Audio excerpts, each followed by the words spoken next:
Bonjour et bienvenue à tous. Si vous voyagez à travers le monde, l'une des choses que vous devez savoir est que chaque pays a ses propres coutumes. Ce qui serait considéré comme tout à fait normal en France ou au Canada, par exemple, pourrait être considéré comme impoli ou même très offensant dans une culture différente. Voici donc aujourd'hui 20 choses surprenantes que vous ne devriez jamais faire dans d'autres pays. N'hésitez pas à liker la vidéo si elle vous plaît et si vous êtes nouveau sur la chaîne, n'oubliez pas de vous abonner et d'activer la notification pour ne rater aucune de nos prochaines vidéos. On commence.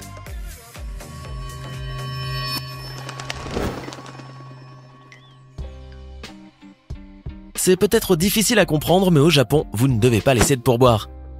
Les Japonais considèrent qu'il est normal d'offrir des services exceptionnels. Il n'est donc pas nécessaire de leur donner un pourboire. Vous ne froisserez pas forcément la sensibilité de quelqu'un en donnant un pourboire. Par contre, la chose à ne jamais faire au Japon est de pointer du doigt. Dans ce pays, désigner quelqu'un du doigt est considéré comme impoli car il s'agit d'un geste généralement dirigé vers des objets plutôt que vers des personnes.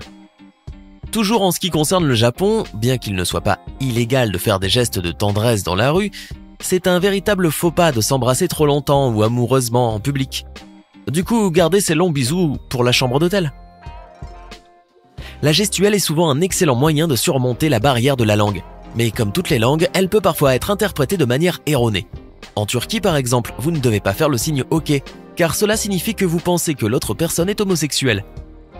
Par ailleurs, vous devez faire attention à l'endroit où vous vous trouvez pour boire de l'alcool. Il est devenu illégal de boire ou d'être ivre en public dans la province de Bordeaux. Même être assis dans une voiture avec de l'alcool peut vous valoir une amende de 100 lire, soit environ 15 €. Et au cas où cela ne suffisait pas, vous ne devez jamais utiliser un cure-dent sans vous couvrir la bouche, mais aussi d'éviter de vous moucher en public, car ces deux gestes sont considérés comme très impolis. À la place, essayez de tamponner votre nez. Ces dernières années, la Suisse a vu affluer de plus en plus de randonneurs nus. Pour limiter l'enthousiasme croissant de ceux qui aiment être trop proches de la nature, les autorités suisses sont maintenant autorisées à les verbaliser. N'ayant pas de loi pour lutter contre la nudité en public, ils se basent sur celle relative à l'indécence publique. Un homme a ainsi été condamné à une amende de 100 francs suisses pour être passé près d'un pique-nique familial en tenue d'Adam. La décence commune mise à part, il ne fait aucun doute qu'il n'y a rien de moins attrayant que de se déshabiller dans la nature froide des Alpes. Dans la série des lois les plus difficiles à appliquer, on sait qu'il n'est pas très poli de faire pipi dans une piscine. Mais qu'en est-il de l'océan ? Qui pourrait croire que c'est un crime sans victime ? Eh bien, le Portugal.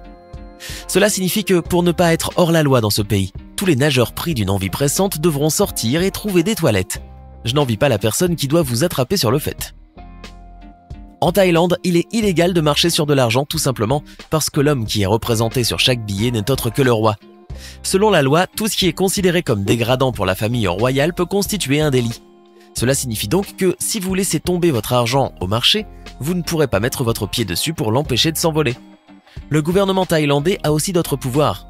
Par exemple, au cours d'un récent coup d'état militaire, le salut à 3 doigts de Hunger Games a gagné en popularité auprès des manifestants. Ce geste a finalement été rendu illégal et 5 personnes ont même été arrêtées pour l'avoir fait. Par ailleurs, si vous vous rendez en Thaïlande, vous devrez suivre de nombreuses autres coutumes. Entre autres, il ne faut jamais crier ou faire une scène en Asie du Sud-Est. Évitez également de poser les pieds sur quelque chose car selon les croyances bouddhistes, les pieds sont, sans parler de l'odeur, les parties les plus sales du corps et il est très choquant de les pointer vers quelqu'un. Quand vous faites quelque chose, vous ne pensez jamais à quelle main vous utilisez, mais en Inde, vous devrez y réfléchir. Ne passez jamais de l'argent, de la nourriture et ne serrez jamais la main de quelqu'un avec votre main gauche. Et il est très facile de comprendre pourquoi quand on sait que c'est celle qui est utilisée pour tout ce qui concerne les toilettes. En Inde, vous devrez également vous préparer pour une autre coutume. Le resquillage dans les files d'attente, couper la file ou doubler dans les queues extrêmement longues de l'Inde est le sport national. Lorsque vous êtes en vacances en Espagne, après une longue journée de bronzage, vous ne devez avoir qu'une envie, celle de faire une virée dans les bars locaux. Seulement, à Barcelone, vous devrez d'abord passer à l'hôtel pour vous changer, car la ville interdit aux gens de porter des bikinis hors de la plage. Cette règle visant à protéger la bienséance est assortie d'une amende immédiate de 650 $. Vous aimez peut-être votre corps bronzé par le soleil espagnol, mais vous devrez ne pas l'exhiber en ville.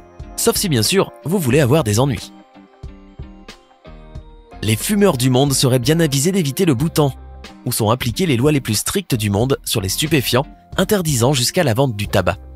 Son usage a été interdit depuis que le chef suprême l'a décrété en 1729, mais ce n'est qu'en 2004 que l'Assemblée nationale du Bhoutan en a interdit la vente dans tout le pays.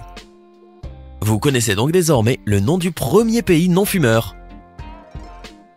Dans certaines régions de la Chine, ce n'est pas un problème si vos yeux se sont révélés plus gros que votre ventre. Bien au contraire. En effet, il y est parfois considéré comme impoli de manger tout ce qui se trouve dans son assiette, car cela indique que vous n'avez pas été nourri de manière suffisante. Essayez donc de toujours laisser un peu de nourriture pour montrer votre totale satisfaction. Par contre, en ce qui concerne les repas, et contrairement à la légende urbaine, il n'est pas d'usage de rôter pour montrer votre satisfaction. Dans le passé, lorsque la nourriture était rare, montrer que vous étiez plein à craquer démontrait la richesse de votre hôte. Mais cette époque-là est révolue. Pourquoi ne pas plutôt envoyer une carte de remerciement? Dans certaines régions du Moyen-Orient, faites attention à votre tenue vestimentaire. La modestie est essentielle dans des pays comme l'Iran et l'Arabie Saoudite.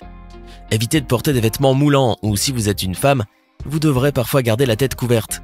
En outre, boire de l'alcool dans certains pays comme la Jordanie doit se limiter à des bars agréés, à moins que vous ne souhaitiez avoir des ennuis. Quant à l'Arabie Saoudite, le Yémen et le Koweït, c'est totalement interdit en raison des règles religieuses strictes. Si vous vous y trouvez pendant le Ramadan, vous devez être respectueux. Les musulmans ne seront pas autorisés à manger ou à boire dans la journée, pendant le mois sacré, et vous devrez donc éviter de manger en public. Et dans certains endroits, la loi est plus stricte que dans d'autres. Vous devez également savoir que la Saint-Valentin est interdite en Iran, car elle symbolise de nombreux aspects de la culture occidentale décadente. Mais cela n'a pas empêché de nombreux Iraniens de continuer à la célébrer. Le véritable amour trouve toujours un moyen. Depuis que l'administration du Tibet a été prise en charge par la République populaire de Chine, une loi très étrange y est appliquée. Désormais, dans la patrie du Dalai Lama, il est illégal de se réincarner sans permission. Le décret numéro 5 du Bureau des affaires religieuses de l'État a été adopté en 2007, afin de gérer et de contrôler la réincarnation des bouddhistes vivants. Alors que plus de 1000 personnes ont été officiellement réincarnées depuis, le gouvernement s'en est servi pour invalider les revendications d'innombrables personnes décédées qui sont revenues sans avoir été préalablement approuvées. No comment. Les Italiens sont connus pour leur café et ont beaucoup de règles à ce sujet. Il est difficile de commander un café blanc comme un cappuccino après le petit déjeuner. Cela ne vient pas de la douceur de la boisson mais du lait. Selon eux, ce dernier ne doit jamais être bu après un repas car il est supposé gâcher votre digestion. Vous ne devriez donc en boire qu'au petit déjeuner. Vous devez également vous méfier si vous êtes un amateur de plage. À Héraclée, près de Venise, il est interdit de construire des châteaux de sable. Selon le gouvernement local, il bloque le passage de la plage et des dunes pour les autres personnes. Pas très cool. Maintenant, voici une autre règle étrange. À Turin, réajuster votre entrejambe en public est une infraction, même si toucher cette partie de votre corps est traditionnellement associé à la chance. Les tribunaux estiment que cela va à l'encontre de la décence commune. Nous ne parlons pas d'un ou deux gestes, mais d'une série de touchés au niveau de l'entrejambe. Pour l'histoire, un homme a même été reconnu coupable en 2006 de s'être touché ostensiblement les organes génitaux à travers ses vêtements. Donc gardez vos mains là où on peut les voir. Les chaussures à talons hauts ont été interdites dans le plus ancien monument de Grèce à cause des dégâts qu'ils provoquaient. Laissez-les donc à la maison, d'autant plus si vous voulez être à l'aise pour marcher sur les vieilles pierres. Les Grecs ont également beaucoup de mal à accepter que l'on montre son postérieur en public. Et si vous insistez pour adopter ce comportement stupide, vous risquez de vous voir infliger une lourde amende. Alors en montrant vos fesses sur l'acropole, tout en portant des talons aiguilles, vous obtiendrez au mieux une photo intéressante, au pire une double amende. Cela peut sembler amusant de nourrir les pigeons, mais cela pourrait vous causer des ennuis à San Francisco. Eh oui, là-bas c'est illégal. La loi vise à réduire leur population ainsi que les risques pour la santé liés à leur déjection. Les autorités ont même une ligne téléphonique spéciale pour obtenir des informations sur les jeteurs de miettes illicites. Et pour parler des pourboires, en Amérique en général, ils font une très grande partie du salaire des serveurs. En effet, ils gagnent en moyenne entre 5 et 12 $ de l'heure et ont évidemment besoin de plus de revenus. Donc contrairement au Japon, c'est un endroit où il faut absolument donner un pourboire. Vous devez également vous assurer de faire attention à vos manières là où la politesse est de rigueur. Dans certains États, ils se vantent de leurs bonnes manières et cela y est même un mode de vie. Des coutumes telles que Minnesota Nice, rendu célèbre par le film Fargo, se définissent par une politesse, une aversion pour la confrontation et une réticence à provoquer des problèmes. Donc soyez sympa, même si vous n'en avez pas envie. C'était 20 choses surprenantes que vous ne devriez jamais faire dans d'autres pays. Laquelle de ces choses vous a le plus surpris? Faites-le nous savoir dans les commentaires. Hey, c'est tout pour aujourd'hui. Si vous avez aimé la vidéo, n'oubliez pas de la liker et de la partager avec vos amis. Et si vous êtes nouveau sur la chaîne, n'oubliez pas de vous abonner et d'activer la notification. Bye bye!